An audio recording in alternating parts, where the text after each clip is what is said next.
right. Um. So here's here's something that I have been talking about for a while, and this is where I think we need to start really cracking down on a lot of these things. You know, you have all these people talking about cancel culture, and I don't like that this is this, and I don't like that that is that. Well, if we're being honest, 90-ish% of cancel culture is all women trying to cancel men for saying things. We need to start swinging that pendulum back the other way. Um, Usually just to kind of help wake me up, and when you're just in that mode of, I don't know,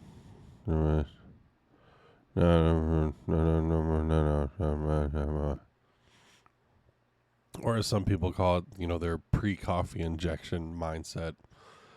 Um, I have the same thing, and I'll just kind of rummage through things, and whether it's YouTube Shorts or TikTok things, I just kind of get a look at what's going on out there. Like I had the other day of uh, the dude being completely wrong about Planet Hulk.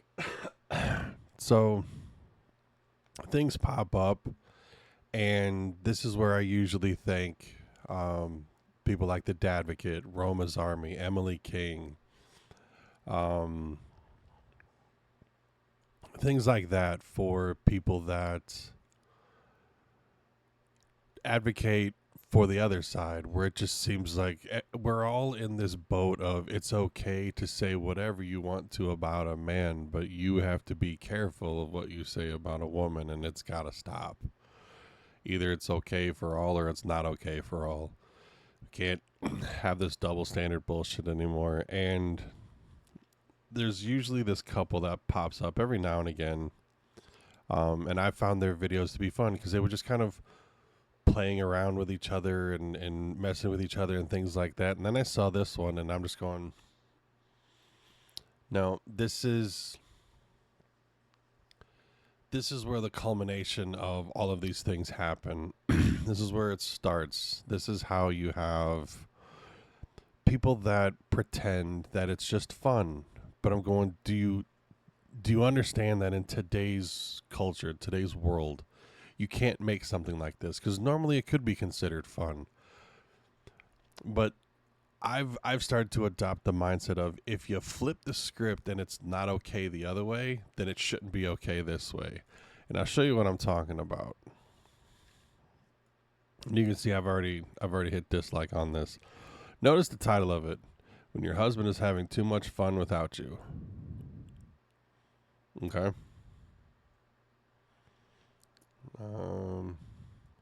It's just music being played, so it's not the. See, it's just music. So they all get scared because the door opens. She comes in, and she's just got this look of, how dare you? Now, my brain also goes to, pull this strap up, you have company.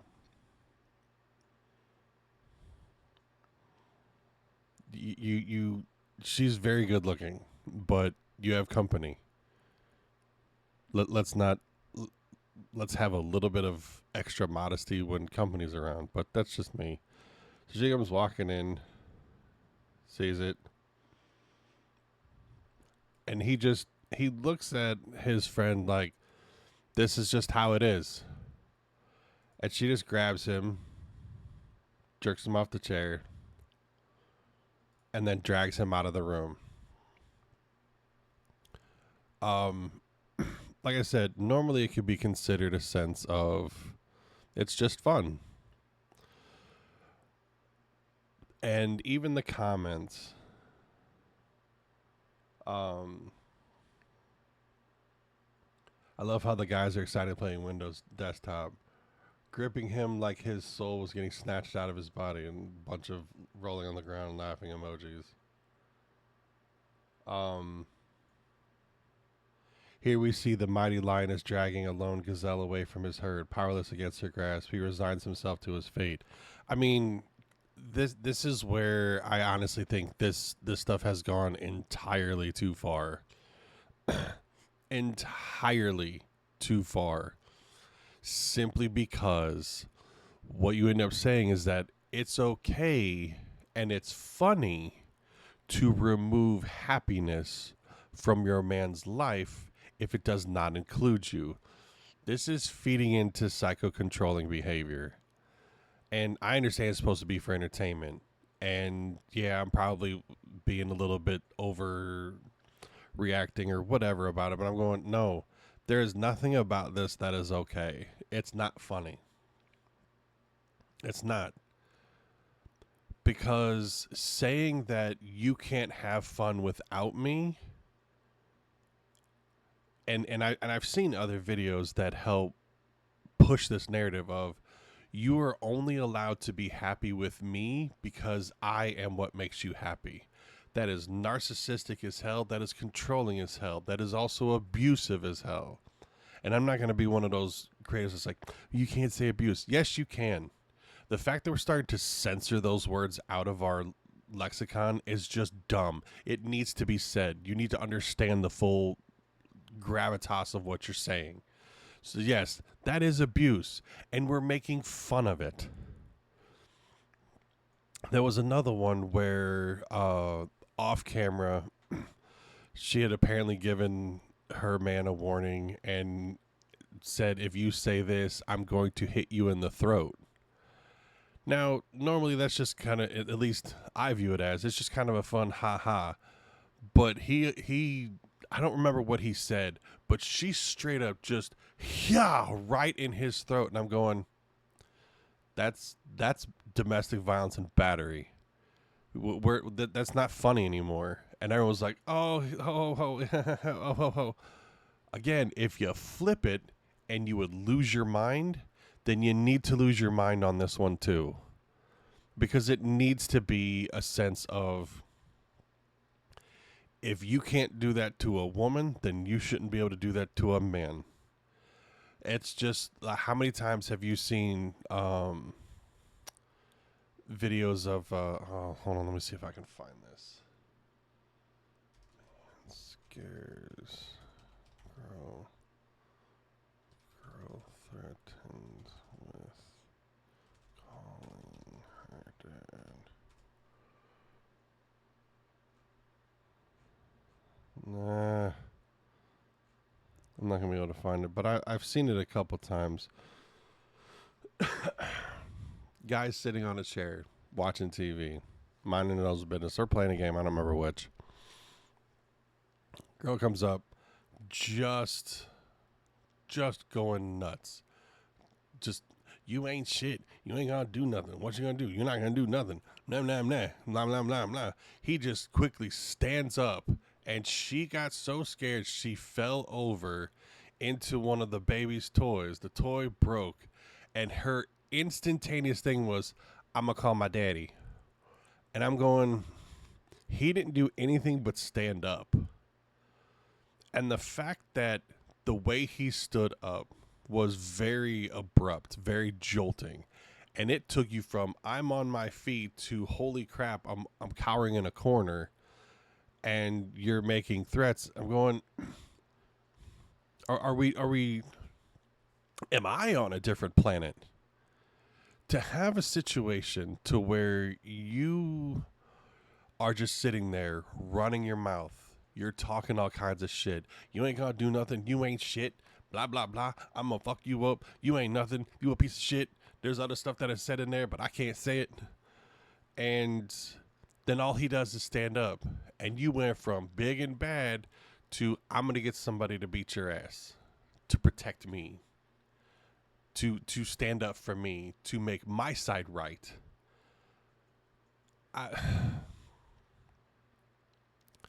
What happened?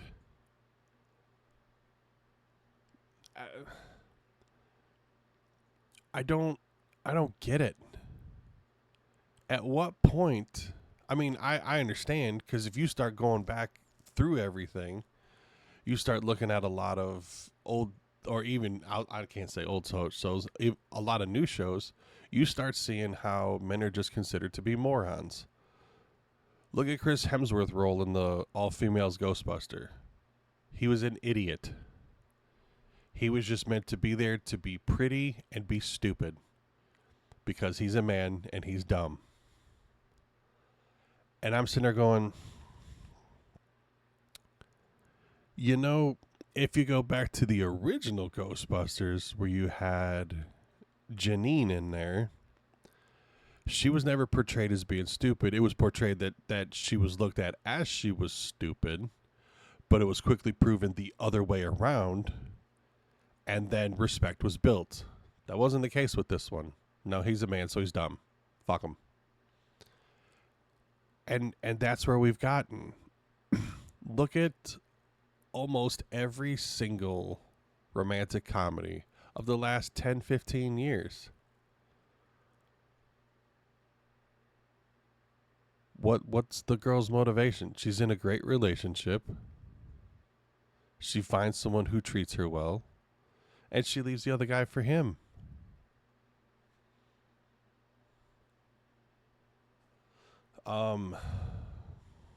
What was it? I think it was Friends with Benefits. Did the same thing. It's all about. Oh, look at Titanic. Same thing. You're with him, but he's better. So you're just monkey brain, and you're telling women and little girls that this is okay. Like, what happened to, and I know this is gonna be a stretch, but hear me out for a second. Something like Can't Buy Me Love, movie back in the 90s. Geeky guy pays cute girl to just pretend that she's going on dates with him, just to kind of get everybody off of his back about being a geeky dude. Head gets inflated. He starts thinking that he's better than her, and he starts to treat her like shit. She goes, deuces, I'm going to tell everybody you paid me to be with you. Now your reputation went to shit. And he's going, you know, I got caught up in it, but it was just because it was such a drastic change. It was hard for me to deal with that. I went from irrelevant to people are noticing that I'm not irrelevant, and it just got to my head. And it's a little bit more of the far-fetched weird, but it didn't portray him as he was worthless. It was just kind of sad. And then dynamic changes and shifts, but it wasn't, she was with somebody else. He paid her to be with him. And then the other guy gets mad, and then she ends up with the dude who paid. You know what I mean? But that's how a lot of these modern romantic comedies are done. It's all about cheating. So when you have movies that tell the women, go cheat, and then you have all these women say, get your bag. Get that bag. You end up telling men that they're not worth anything. And then you have other interviews that they just do with random. Do women need men? Hell no, hell no, hell no. And if you flip it and you ask men, do men need women? Yeah, we do. I'm like, how did we go from let's push and fight for equality to now that we're closer to it, close isn't enough, we want to be better. Look at that old song, anything you can do, I can do better. I can do anything better than you. No, you can't. Yes, I can. No, you can't. Yes, I can. Yes, I can. Yes, I can. No, you can't. But why does it have to be better? Why can't you just be happy that you can do? I had a talk with my neighbor yesterday, and I don't know where it went, but I think it started with a lot of movies and TV shows where we've lost respect for one another. There just isn't respect for each other. It's pretty much gone.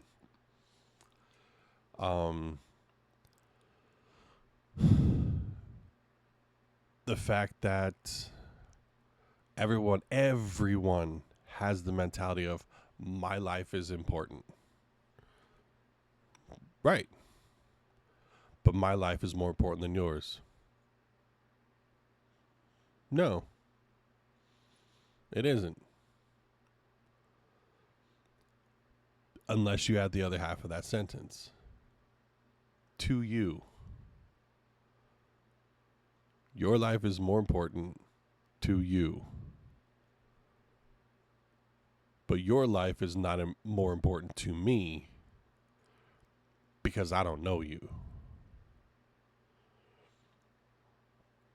Even my friends, I'm not going to say their life is more important than mine.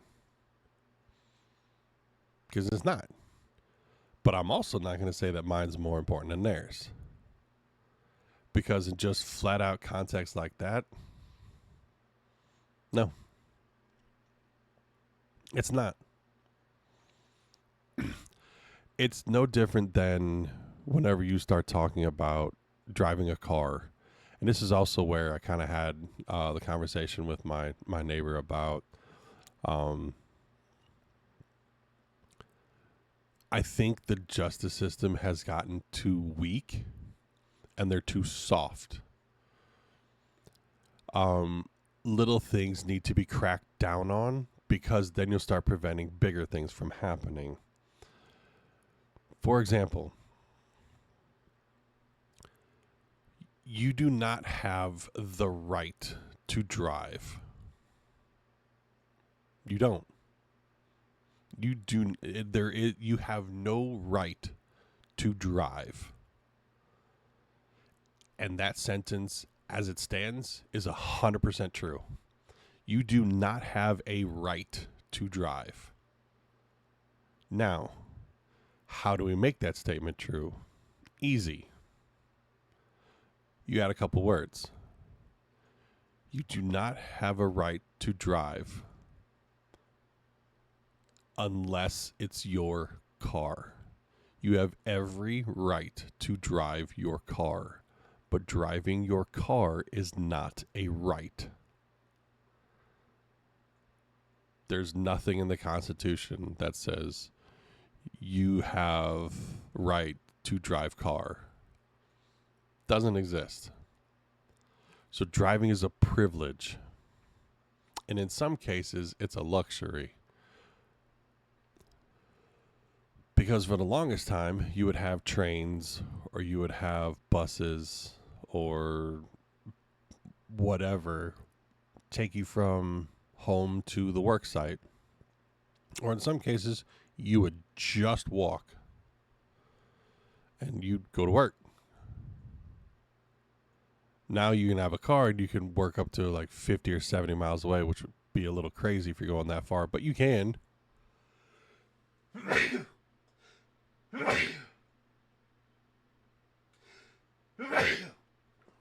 Holy crap. Excuse me. But you would have every right to drive your car to work. You have that right.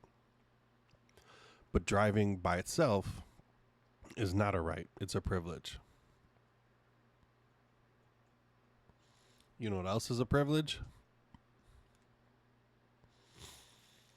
Having a phone. It's not a right. It's not a necessity. I'm part of the generation that we used to just go, I'm going over here. I'll be back after this time or around this time. Pew! Off you went. And if they called, no, he's not here. I'll let him know you called. When you come back, so-and-so called. Oh, all right. Well, it's late, so I'll just talk to him tomorrow. Nope. Now you can be contacted anywhere at any time. And I don't know about some of you, and I get if you're a parent, it's a different case, especially if you have children that cannot drive themselves. But I don't know about some of you, but there's plenty of times where I leave and I don't take my phone with me. More often than not, it's on purpose. I'm like, nah, I don't need it, and I'll leave. And I find it funny anytime that people have to wait for something. Like you're in the drive-through or you're standing in line trying to get a hot dog at the ball game. People pull out their phone and just start scrolling through shit. Like, why don't you just look around? Take a look. You might see someone you know. But because you're looking at your phone and they're looking at their phone, you're never going to be like, oh, what's up, Steve? Steve, how you been? Oh, my God, Mike, what's going on? Just getting a hot dog, man. What's up? How you liking the game? Man, we're playing like shit. Dude, I know. That was a whole interaction that you missed because you're connected to your damn phone. And then I know y'all can relate to this. You're the second person at a stoplight and you're behind someone. And if you're like me, the first thought that happens as soon as that light goes red and there's one person in front of you, you're just in there going, you better get this line moving within 2 seconds of that light going green. And how many of you have sat there, the light goes green, you have that one Mississippi, and you just go, are we paying attention? 2 Mississippi, bruh. Let's go. There's a ton of people that want to get through this light too. Let's move. You hit that 3 Mississippi. Wham. But it's because we become attached to having that bit of information at all the time. The fact that you can't sit there through a light change, which is usually around a minute, you can't sit for a minute and not have your phone in hand to just kind of give you something to peruse while you wait. Dude, I don't know about you. I watch cars go by. I wait to see if it's a Cybertruck so I can point and laugh at them. There's this one particular intersection at, oh, damn it. I can't think of the name now. But it's pretty much at Olive and 270 here in St. Louis. Every Wednesday I go to the comic shop to get my comics. And there was a period 3 weeks in a row. I am not kidding. 3 weeks in a row last year. I'm following someone and their brake lights aren't working. The one in the middle might, but the two on the sides, not working. Or maybe one on the side is working and the one in the middle and the one on the other side aren't. And I look at it as if you were the car behind someone and they are having brake light issues, you need to be someone that goes and tells them your brake lights are out because they can't see it. And again, if you're like me and you have your headlights on, you're going to know if your headlights are off whenever you pull up to someone, and you can tell that one side of their car is a hell of a lot brighter than the other one. And if one of your turn signals is out, you don't know which one of the four, but you can always tell which side, because if your turn signal goes from click click click click click click click click to click click click click click click click click click click click click click click click click, one of those lights went out. Because it's almost like it has so much extra juice that goes to 4 lights. Well, now it's not going to 1 or it's not going to 2, so it's overloading the hell on the one side. Your indicators inside click faster when one of your turn signals is out. In case you didn't know, now you know. But your brake lights, you can't ever tell. Because if you have a car with a brake light in the middle, that's what you're going to see reflected more often than not. And the fact that the back end of a car is usually about this tall versus the front being about this, so all those brake lights hitting doesn't have enough to reflect forward to let you know, and the angles of the windshield doesn't let you know because the light angles goes a different way, so you're not going to see it. But if you're behind someone, it should be your responsibility to let them know, hey, your brake lights are out. I'm letting you know just because I see it, because the only other person that's pretty much going to tell you is a cop, and they may give you a ticket for having brake lights out. Well, I tried to save you from a ticket. Just saying. I don't know why the hell I got on a tangent like this. I got lost somewhere. But if you're having a situation where I always feel like it makes so much sense in my head, and as soon as I start to say it, I'm going, people are not going to understand. I always got to try and find ways to move things around.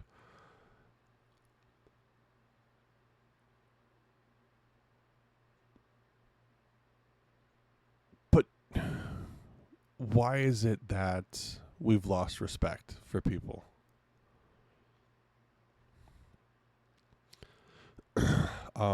That's why I put that one video on blast.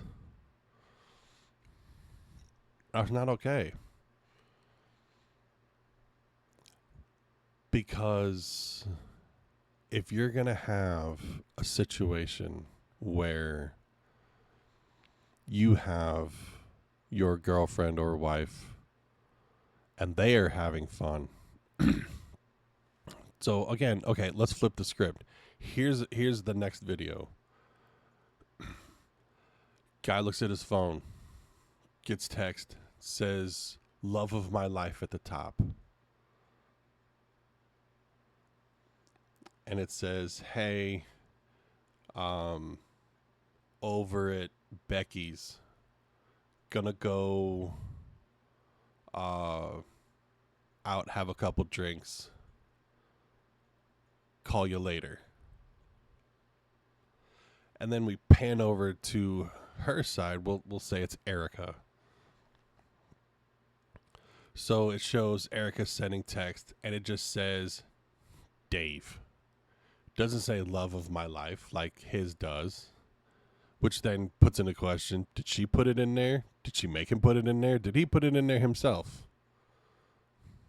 Who knows?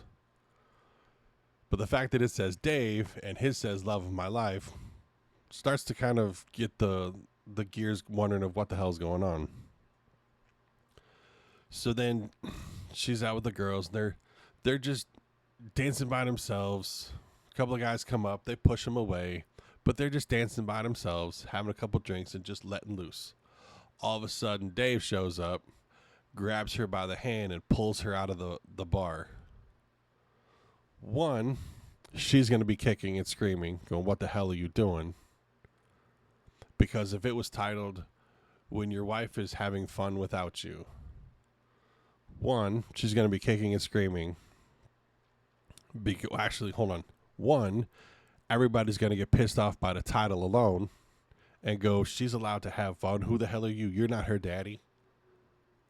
Two, she's going to be kicking and screaming the whole way, wondering what the hell's wrong with you. It's not like she's going to concede and be like, I got to go, friends. I move on to a better place. The claw has summoned me. Three, everyone in the comments is going to call him an abuser.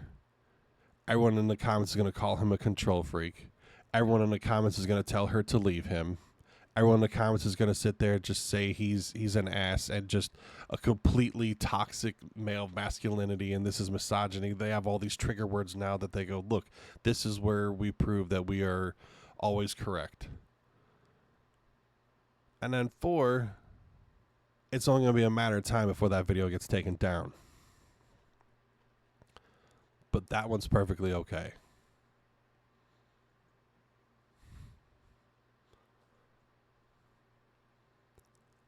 I'm I've reached my point where I'm going, no. Um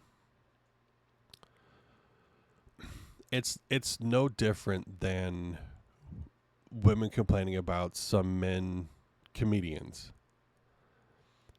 And then whenever there's a woman comedian, they'll usually have all types of jokes where they're just bashing men or manipulating them or guilt tripping them or whatever. They all got them in there somewhere. I it's not okay, and I for one, I am sick and tired of it. And so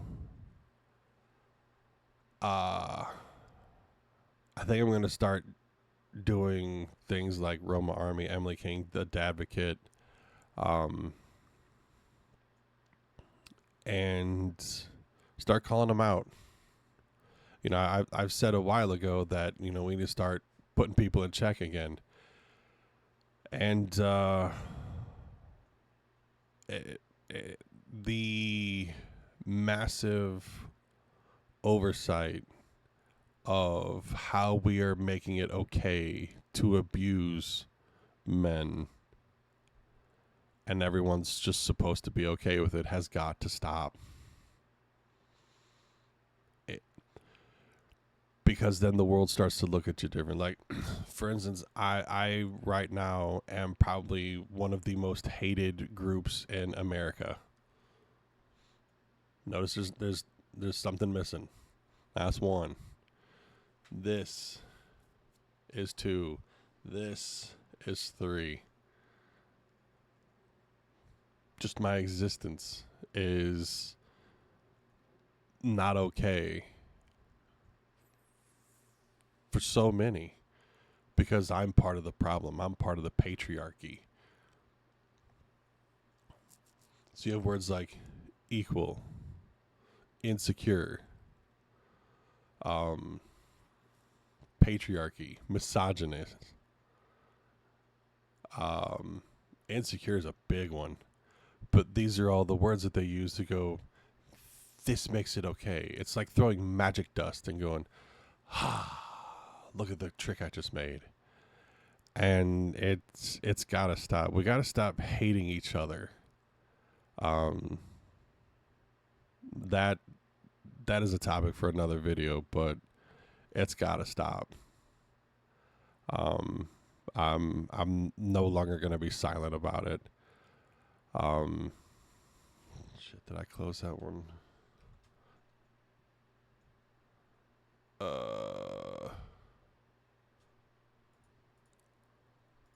Did I?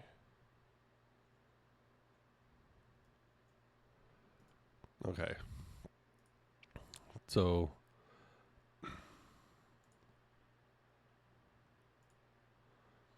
I'm going to finish this with showing you my comment on this.